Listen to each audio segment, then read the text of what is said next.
came up, but we might just go to Bob Brown's media conference, which started about exactly the same time as Julie Bishop's. So this is Bob Brown's media conference from the start of it in Hobart. Corporations who are digging uranium out of the ground, and by the way, the government has removed the prospect of a proper super profits tax on uranium from that ore for export into India. Maybe Prime Minister Singh's boycott of Chogam has moved the government into action. Who knows? But over in India, there is huge apprehension about the spread of nuclear power stations. There's been riots and protests by farmers and environmentalists as people are moved off their land for what's now going to be the world's biggest nuclear installation south of Mumbai. And this is a country that's rapidly arming. It's now getting, amongst other things, American technology for its nuclear submarine fleet, which will be nuclear armed. It's got medium-range missiles which can carry nuclear weapons. Here is Australia, under a Gillard government, supported by an Abbott opposition, now prepared to send uranium not only to China, but to India, as well as to Russia, fueling this expansion of nuclear weapons around the world. It's an extraordinarily unsafe, injudicious thing to do in pursuit of money at the expense of global safety and safety here in Australia. No doubt this move by Julia Gillard to try to get the Labor Party on side with exports of uranium to India, and I hope the conference has got the maturity and the common sense to say no. But the move is one step further also for Australia becoming a global nuclear waste dump. Former Prime Minister Bob Hawke wants to see that happen, and countries like, highly populated countries like China and India are going to increase the pressure as our uranium goes to them to have the quid pro quo, which is Australia become a global nuclear waste dump further down the line. These things just keep cascading, makes the world less safe, and it's all unnecessary. That's the key to this.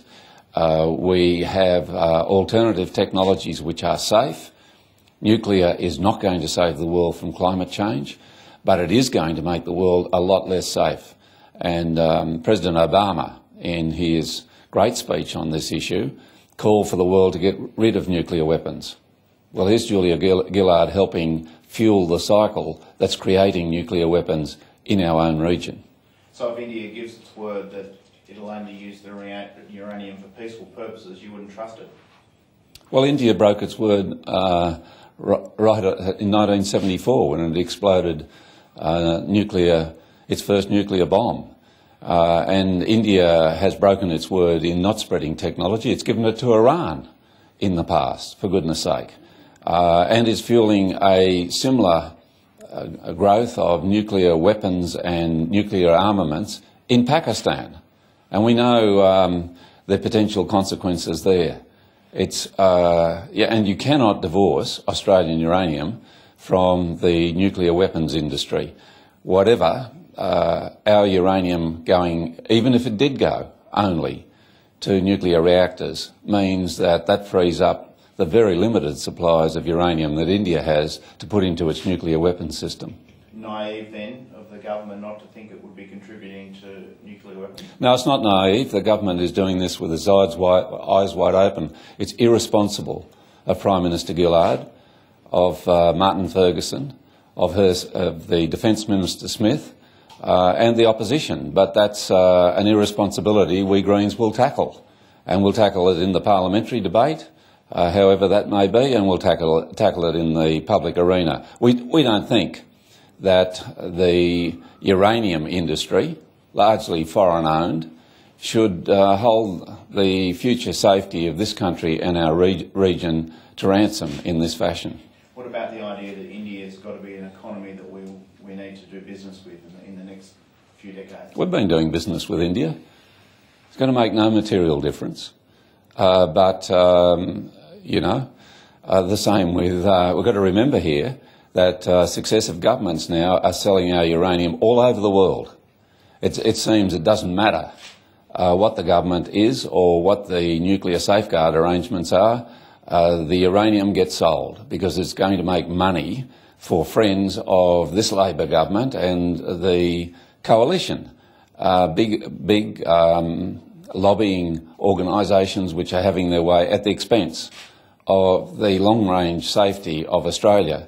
What's next on the big party's platform? Nuclear armaments for Australia. It's been there before, but as we go down the line, having nuclear-armed countries right round us, is Indonesia going to be the next country, which is going to look at taking the nuclear option, both for nuclear reactors and then, of course, potentially for nuclear weapons. And it is irresponsible of Julia Gillard, as it's irresponsible of Tony Abbott, to be fostering a process which has no good end for Australia or our future security. On marriage equality, do you think Tony Abbott will give his members a conscience vote? Well, he's already said it. Tony Abbott's already said he won't give the coalition a conscience vote. And under those circumstances, Julia Gillard should be looking at putting up a vote in the Parliament. But of course, you've always got to allow, I think, on all issues, people should have a conscience vote. But we don't. We've got here a process where Julia Gillard doesn't want equality in marriage, but she's under increasing pressure, and the polls today are showing a huge majority of Australians in favour of it, with both the old party political leaders opposed to it.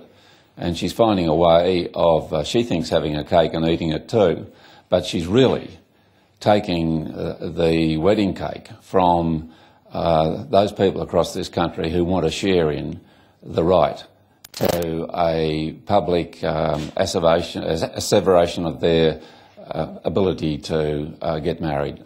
It's just denying a right. That's basic, and it's very last century. What about the Labor members that are coming out today and saying that they've spoken to their electorate and their electorate is against marriage equality or gay marriage? Well, Adam Bant, the member for Melbourne, got members to go and speak to their electorate. I think what's happening there is that some Labor members don't know their electorate. They're not speaking widely enough. They must be a bit ghettoed, if you ask me. That opinion poll, again, today shows a huge majority of Australians in favour of getting rid of discrimination in marriage. And if there's Labor people or anybody else for that matter who's not picking that up in the public arena, they need to get out and about a bit more. We know there's MPs in Labor's left that feel very strongly about this. Do you think they'll be disappointed in the Prime Minister today? Well, it's up to the MPs in the Labor left, but ultimately they're going to find themselves with a government that's not going to lock into stopping discrimination in marriage because of the way the numbers are in Parliament, but is going to lock into selling uranium to a country that refuses to sign the Nuclear Non-Proliferation Treaty. A loss on both counts. On climate change, the Prime Minister's talked a lot about history judging the decisions the Parliament makes. What do you think history will say if the Parliament knocks back a marriage equality bill? Well, it's going to look bad around the world, but that's the prospect. We've held off Sarah Hanson-Young's bill to allow the Labor conference to make whatever decisions it will, and we hope it makes a very, very strong decision which leads to the passage of Sarah Hanson-Young's bill in the new year. But it will be going forward in 2012, and it should pass the Parliament. But that's largely in the hands of every member of Parliament. Whatever their conference may say, whatever their party policy may be, this is now popular with Australians, and they need to take into account their electorate's wishes on this issue. Correct. A quick cutaway. If the Liberal Party was given a conscience vote, do you think it would have a chance of getting up? I think it would sail through. How many people within Liberal Party, parliamentary Liberal Party, do you think would vote for it? 30%? Something like that. That'd be enough, though. Yeah. Yeah. Because you think it's And 70 or 80 on Labor side? I'd reckon. And although we're not locked into it, there's no, you know, there'll be 10 out of 10 Greens.